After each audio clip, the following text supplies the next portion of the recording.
Hello guys, তো আমি বানাচ্ছি কুলি পিঠা।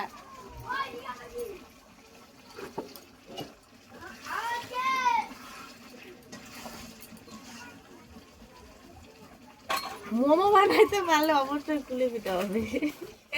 হইলো না। হ্যাঁ বাবা, হয়ে যাবে এক্ষুনি। দাঁড়াও, এখনো টাইম লাগবে আরো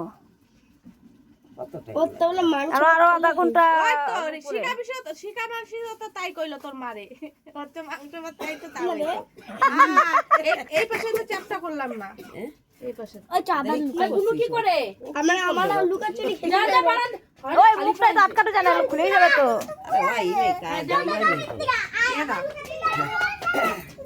এই যে তো হচ্ছে আমাদের কুলি পিঠা। দাঁড়া, মার কুলি পিঠা দেখাই। আমি বললাম না যে হাইগের মধ্যে ছড়াই দিচ্ছি। এই যে এটা হচ্ছে মা বানাইছে, আমার শাশুড়ি মা, যখন সুন্দর। আর এটা হচ্ছে আমার। তোমাকে লাইক কমেন্ট শেয়ার করবে। যাও চলছে কম আস্তে আস্তে হয়ে যাবে, বানাইতে পারবে। আস্তে হয় না, সামনের বছর শিওর হয়ে যাবে।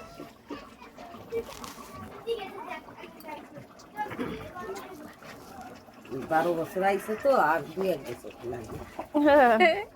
ভালোই তো কথা শিখেছে। এই যদি আর কি কইছি, দৌ বানাই নাই, বাপ জন্মে তুই বানা, তোর মা জন্মে। হ্যাঁ, তুই কি কইলি? এই কথাটা কি দোষ হয়? তুই লেগে চাল দিয়ে